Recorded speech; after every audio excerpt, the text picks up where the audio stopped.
ये बात आप जरूर स्वीकार करें कि सोते समय आपको बहुत सावधान रहना है। और प्रायः गलती सोते समय करते हैं उपासक की, कोई प्रपंच की बात याद करते हुए या मोबाइल देखते हुए या कोई गंदी चेष्टाओं का आपकी रात बेकार चली जाएगी। अगर गंदी चेष्टा हो गई तो सुबह भी बेकार हो जाएगी, दिन भी बेकार हो जाएगा, निरुत्साहित हो जाओगे। सोते समय आपको समय नहीं देना व्यर्थ चिंतन का। उसी समय विषय चिंतन होता है, उसी समय विषय भोग की आकांक्षा जागृत होती, उसी समय विषय देखने की इच्छा होती। मोबाइल है तो जिस समय आप अपनी शैया पर जाएं स्विच ऑफ कर दें। उसमें मैसेज घंटी आने का कोई भी रास्ता मत रखें। मान लीजिए आप उपासक हैं भगवत प्राप्ति के, 30-35 वर्ष ये नहीं था तो सब मर नहीं गए थे। और बोले इमरजेंसी, जब इसकी 30-35 वर्ष से पहले इसकी कोई रचना नहीं थी, मुझे लगता है, क्योंकि 30-35 वर्ष में ही इसका विस्तार देखा है। नहीं तो कभी किसी के पास मोबाइल नहीं। कोई बड़े अधिकारी तो इतना बड़ा वो, इतना बड़ा वाला वो ऐसे रखते थे। नहीं तो मोबाइल तो हमें लगता है 30-35 वर्ष। तो फिर इमरजेंसी कैसे चलती थी? कैसे चलती थी इमरजेंसी? और आप ब्रह्मा हो क्या कि इमरजेंसी संभाल लोगे? स्विच ऑफ करो। जो सब इमरजेंसी संभालने के लिए तैयार, रात दिन न सोता है, वो हर समय जागृत रहता है, वो हमारा आराध्य देव है। स्विच ऑफ करो, चिंतन लगाओ श्री जी का। ये जो रात्रि के शयन के समय मोबाइल में इधर उधर दृश्य देखने हैं, अपने सर्वनाश का बीज बोना है। मान लो, हमारी प्रार्थना मान लो। ये उस समय मन आपको परेशान करेगा जब कमरे की सिटकिनी अंदर से बंद होगी। सबसे प्रार्थना है रात्रि के शयन के समय। तो बोले फिर ठीक है 10 बजे तक देख लेंगे मोबाइल, इसके बाद शयन के समय भजन कर लेंगे। होगा ही नहीं। क्या तुम देखना चाहते हो? प्रिया प्रीतम के सिवा और कुछ क्या देखना चाहते हो? वो तो सुभग सुंदरी सहज श्रृंगार, सहज शोभा सर्वांग प्रति सहज रूप वृषभानुनंदिनी। हमारी स्वामिनी जी की सुंदरता छुपाने के लिए आभूषण पहनाए जाते हैं, औरों को तो आभूषण सुंदरता बढ़ाने के लिए। यहां छवि के छिपाए हुए को ऐसे के दास होके क्या देखोगे मोबाइल में? क्या देखना चाहते हो? वासना की क्रीड़ा, और तुम उस क्रीड़ा को देखना चाहते हो? परमार्थ के पथिक हो। देखना है तो प्रभु को देखने की वृत्ति रखो, अन्यथा मूंद लो आंखें प्यारे, महान फल प्राप्त करोगे। सबसे प्रार्थना है एकांत में मोबाइल रूपी दुश्मन से बचो। क्योंकि जब आप गंदी बात कहीं देखोगे तो आपके अंदर वैसे ही चिंतन बनेगा, वो ऐसे ही लगेगा मैं भी ऐसा करूं, मैं भी ऐसा भोगूं, मैं भी ऐसा देखूं। मान लीजिए आप, जब हमारे शास्त्र कहते हैं कि पशु पक्षियों के मैथुन को भी नहीं देखना है, अगर ऐसा एक बार दृष्टि पड़े तो मानसिक प्रणाम करके दोबारा दृष्टि ना देना। वो आप मोबाइल में ऐसी चेष्टाएं देखोगे, कैसे आप भगवत भजन करोगे? कैसे भगवत प्राप्ति का उद्देश्य रख पाओगे? ये कलयुग की बहुत महीन चाल है कि उसके बिना काम नहीं चलेगा और हम तुम्हें काम से युक्त कर देंगे। इसके बिना काम चलेगा नहीं, तुमको रखना पड़ेगा। और जब तुम इसे रखोगे तो हम काम अपना कर लेंगे। कलयुग ने कहा हम अपनी व्यवस्था बना लेंगे। यहां कह रहे जब आप नींद में जा रहे हैं तो बिल्कुल मानो मृत्यु शैया पे जा रहे हैं, आपको उस समय नाम जप में बहुत ध्यान देना है, कहीं मन बहक ना जाए। तो क्या होगा, 5-6 घंटे जो आप लेटोगे ना, वो भी भजन हो जाएगा। हमारा जो सततम योमाम स्मरति नित्यशा है ना, ये पूरा हो जाएगा। नहीं उस समय हम सो जाएंगे तो हमारा 6 घंटे का भी योग हो गया, 6 घंटे भजन रुक जाएगा। और ये 100% पक्की बात अनुभव की कहते हैं, यदि सोते हुए भजन करोगे तो जगते। कई बार तो पकड़ा है कि अगर आधे पद में बेशुद्ध हो गए तो वो पद पूरा जगते ही शुरू हो गया है। मतलब बीच में स्थिति भागवती की रही। जैसे बेहोश करते समय हमने कहा था जब ऑपरेशन की हमें बता देना, तो उनका बाबा इंजेक्शन लगाने वाले हैं तो वो 1 मिनट हमें केवल दीजिए अपनी चित्तवृत्ति। तो जब होश आया तो वही पहले चिंतन चल रहा था, वही चिंतन। जैसे सोने के समय बेहोश हुए तो जगने के समय वही चिंतन, ऐसे ही इंजेक्शन से जब बेहोश हुए और जब होश आया तो वही चिंतन चल। बहुत बड़ा चमत्कार अभ्यास का है। नींद खुले तब से लेकर गाढ़ नींद आने तक स्मरण में कभी रुकना नहीं। और आपको एक छूट दे रहे हैं। कभी कभी क्या होता है कि एक मंत्र में, एक नाम में जैसे बहुत देर अभ्यास करते तो मन उबने लगता है। इसका स्वभाव है, ये अनुभव की बातें कहते हैं। इसका स्वभाव है नवम नवम। नहीं तो ये मतलब, तो इसको हम लोगों ने कैसे फंसाया है? जैसे गुरु मंत्र जप रहे, अब 2-3 घंटे लगातार गुरु मंत्र जप, अब इसको उबन बढ़ी, अभी छोड़ रहा है, बीच बीच में पता चलता है छोड़ना चाहता है, छोड़ रहा है, तुरंत इसको नाम में फंसाया। अब थोड़ी देर नाम में चला, फिर उब रहा है। बहुत विचित्र है ये। अब उसको फंसा दिया। उस पीछे की बात अभ्यास के समय, नमामि शमीशान निर्वाण रूपम विभुम व्यापकम ब्रह्मवेद स्वरूपम। चिंतन, पदगान करें, ये भगवान शिव पदगान करें, उसका चिंतन। निर्वाण रूपम विभुम व्यापकम ब्रह्मवेद स्वरूपम। अब अपने यहां अवसर है, सुंदर सुंदर कोई पद गुरु मंत्र जब करते हुए मन जब उबने लगे, राधा वल्लभ श्री हरिवंश, राधा वल्लभ श्री हरिवंश, राधा वल्लभ श्री हरिवंश, इसमें भी उबने लगे। शुरू जोई जोई प्यारो करे सोई मोही भावे, भावे मोही जोई, इसमें भी उबने लगे। सुधानिधि का कोई एक लाइन ले लो, ब्रह्मेश्वरादि सुदुरूह पदारविंद श्रीमत् पराग परमाद्भुत वैभव, ब्रह्मेश्वरादि सुदुरूह छोड़ना नहीं है, तू भाग में नवम नवम दे रहा हूं, नवम नवम। इसको फंसाने के लिए आपके पास अस्त्र हो, जैसे यहां चाकू, यहां पिस्तौल, तलवार, ये वो सब बिल्कुल वीर सजा रहता है, ऐसे ही अपने लोग सजे रहते हैं। छोटा राधा अब एकदम चिपक गया आके तो कैसे मारे, तो छोटी चाकू है ना वैसे, राधा राधा राधा, थोड़ा दूरी राधा वल्लभ श्री हरिवल, थोड़ा दूरी गुरु मंत्र, बड़े बड़े अस्त्र अपने पास रख ले, बहुत भाग रहा है तो फंसा दिया। प्रथम यथामति प्रणव सी, अब लग पूरा पद गा उसमें लग, प्रथम यथामति प्रणव। भोजन पाते समय ऐसा अभ्यास किया है, 1 घंटा के पहले भोजन नहीं होता, चाहे 2 रोटी पाना हो, समय लगता है। आराम, एक एक नाम, एक कुछ भी अल्लाह मचाओ, कोई फर्क नहीं पड़ेगा, अपना चलेगा। अभ्यास स्नान के समय, भोजन के समय, किसी क्रिया के करते समय, किसी से बात करते समय, सोते समय, ये विशेष स्थान जहां में सावधान रहना है। यहां भजन छूटता है, ध्यान देना, यही भजन छूटता है। चलते समय, क्रियावान होते समय, प्रसाद पाते समय या किसी से बतलाते समय, ये सब भजन के छूटने के स्थान है और यहीं पकड़ना है भजन को।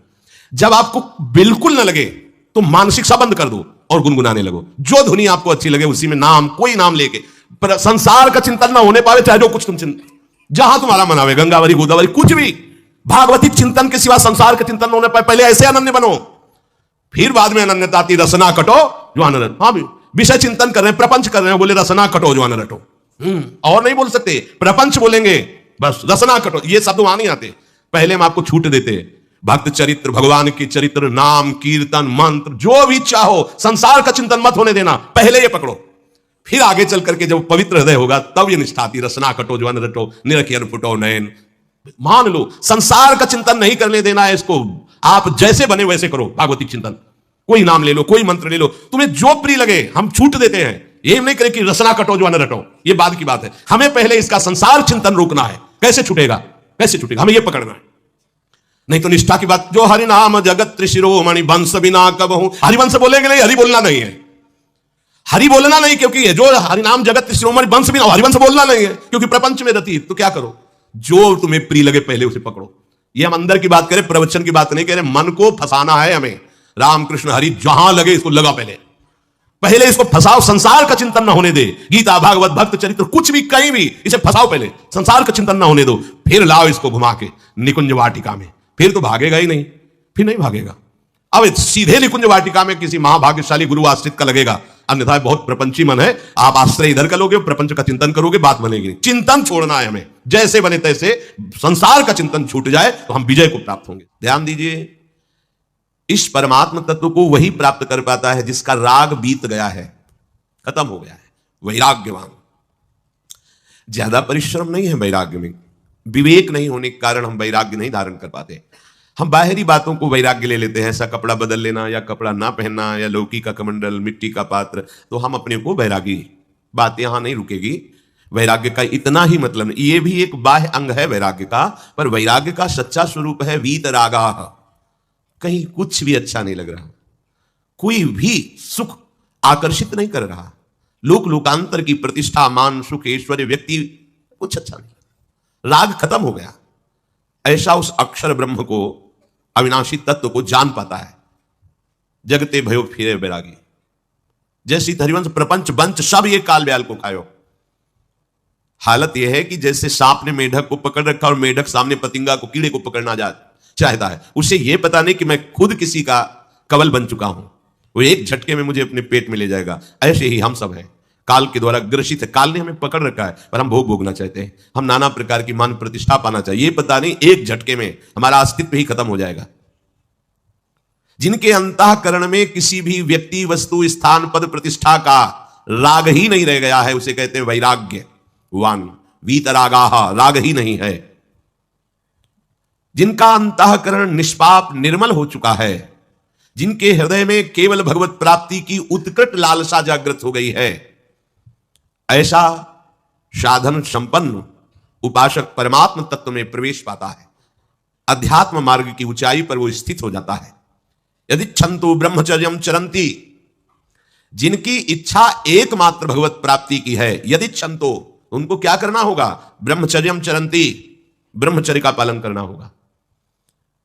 प्रत्येक इंद्रियों का निर्विषय हो जाना वास्तविक ब्रह्मचर्य है। केवल जनेंद्रिय से ही ब्रह्मचर्य को नहीं लेते।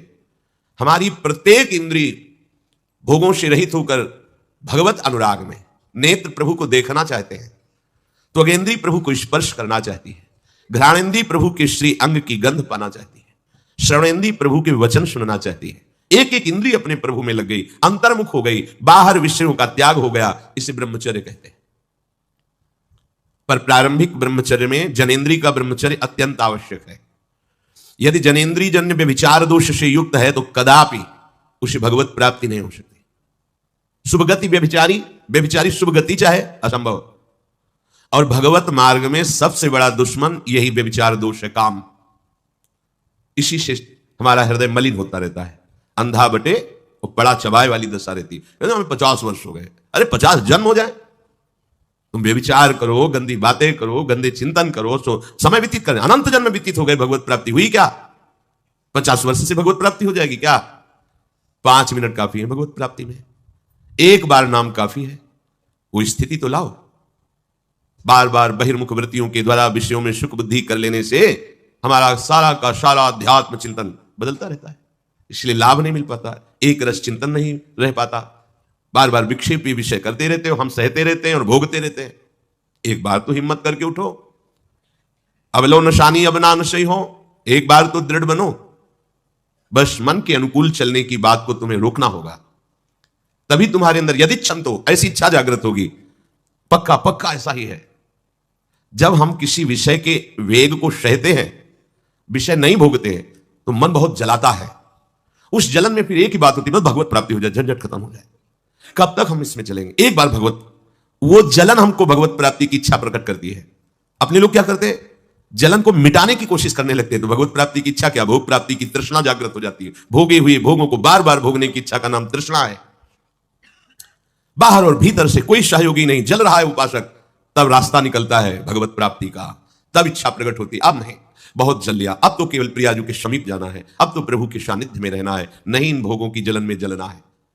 पर यहां तक पहुंचने के लिए जलना होगा, तभी लिखा सहित सहित बाढ़ है भगति तास्तिति क्षस्व भारत, क्योंकि आगमा पाइनो अनित्यास, ये नाशवान काम क्रोधादि तुम्हें प्रेरित करेंगे, तुम इनके वेगों को सह जाओ। ये स्थायी नहीं है, आगमा पाइनो है, आने जाने वाले हैं, और ये सहन करने से नष्ट होते हैं, भोगने से बढ़ते हैं। यदि क्षमतो, अगर भगवत प्राप्ति की इच्छा है तो ब्रह्मचर्यम चरंती, ब्रह्मचर्य का पालन करना ही होगा, इसमें कोई गुंजाइश नहीं, क्योंकि आप चल ही नहीं सकते। ध्यान से सुन लो, ये मनोरंजन का मार्ग नहीं है, इसमें मन ही मार तनहारिक है वृंदावन में गाज, इसमें मन मारना होगा। प्रायः ये मन को दुलार करने वाले लोग कभी भाग्य से सत्संग में भी आ जाते हैं, कभी श्री विग्रह के दर्शन करने भी मंदिर पहुंच जाते हैं, कभी तीर्थ याटन भी करते हैं, पर इनका कोई लक्ष्य नहीं होता। आज सुन लिया सत्संग, बढ़िया है, लक्ष्य नहीं होता। यहां लक्ष्य वालों की बात हो रही। यदि क्षमतो, यदि तुम्हारी ऐसी इच्छा जागृत हो रही किसी जन्म में भगवत प्राप्ति करनी, तो ब्रह्मचर्यम चरंती। आप सच्ची मानिए, जिसके निकालने में तुमको सुख की अनुभूति हो रही, उसको रोकने में कितनी सुख की अनुभूति होगी। उन्मत्त हो जाओगे बहुत जल्दी, आपके सारे के सारे करण भगवदाकार होने लगेंगे यदि आप ब्रह्मचर्य का पालन करेंगे। शरीर स्वस्थ, हल्का, मन प्रसन्न, नींद आदि पर विजय, कितने गुण ही गुण। और ब्रह्मचर्यहीन आलस्य, प्रमाद, भोगों का चिंतन, मन का डिप्रेशन में पहुंचना, कमर में दर्द, टांगों में दर्द, सर में दर्द, घबराहट होना, बिना किसी कारण के मन भयभीत हो रहा है, भोजन अपच हो रहा है, बिना किसी प्रक्रिया के वीरनाश हो रहा है, बिना किसी प्रक्रिया के। काहे को? मृत्यु स्वयं स्वीकार कर रहे हो, ये मृत्यु है। चाहे भगवान दत्तात्रेय जी बोल रहे हैं या भगवान कपिल देव जी बोल रहे हो, जब उपासक को संबोधन करते हैं भगवत प्राप्ति के लिए, तो कहते हैं कि इस भोग वृत्ति को साक्षात मृत्यु रूप देखो, ये मृत्यु है तुम्हारी। जब शरीर राग त्यागना है तो तुम शरीर से भोग भोगोगे, तो आसक्ति शरीर की पुष्ट होगी, आसक्ति भोग सुख की पुष्ट होगी, है नहीं। कितने दिन शरीर रहेगा, कितने दिन भोग रहेंगे। विचारवान बनो, ब्रह्मचर्यम चरंती, ब्रह्मचर्य का पालन करो। उपासक जो ब्रह्मचारी होता है उसका खिला हुआ चेहरा रहता है, जैसे कमल खिला हुआ, बिना किसी कारण के उसकी मुख मुद्रा में प्रसन्नता होती है। जो ब्रह्मचर्यहीन होता है बुझा हुआ चेहरा होता है, तेजहीन, बिना किसी कारण के वो शोकग्रस्त लगता है। बैठा है, आपको लग रहा है शांत है, लेकिन आप चेहरे को देखो, वो एक शोकग्रस्त है, कुम्हलाया हुआ चेहरा, अशांत चेहरा। मुख प्रसन्न, तन तेज विराजा, यह है ब्रह्मचर्यम चरंती, भगवत आराधन संपन्न उपासक का। जैसे आग में पैर रखते हुए कोई चले तो कैसे चलेगा, ऐसे ही ब्रह्मचारी की पहचान है। इतनी स्फूर्ति उसके अंदर होती, जैसे आग में चलने वाला पूरा पैर नहीं रख पाएगा, अगला कदम रख देगा क्योंकि ताप लग रहा है, ऐसे उसकी स्फूर्ति होती पैरों में। उसकी आंखें एकाग्र रहती है। चंचलता इधर उधर या बार बार झपकना, यह विषयी पुरुष का लक्षण है। बार बार पलक झपकना, यह विषयी पुरुष का लक्षण है। इधर उधर ताक झांक, चंचलता, ऐसा बैठे तिनका तोड़ रहा है, पैर हिला, ये सब विषयी पुरुष के लक्षण है। ये तो बिल्कुल साधारण स्पष्ट दिखाई देता है आदमी विषयी है या ब्रह्मचारी, एक सेकंड में लक्षण होते हैं। आपको जब भगवत मार्ग का अवसर मिला है तो गृहस्थ हो, संतान हो गई, ब्रह्मचर्य से रहो। नहीं चाहिए संतान, भ्रूण हत्या, गर्भ हत्या जैसे महापाप करने की क्या जरूरत है? उसी वीर से संतान उत्पन्न होती है जिसको आप नष्ट कर रहे हो, जिसको आप ऐसे पानी में बहा रहे हो।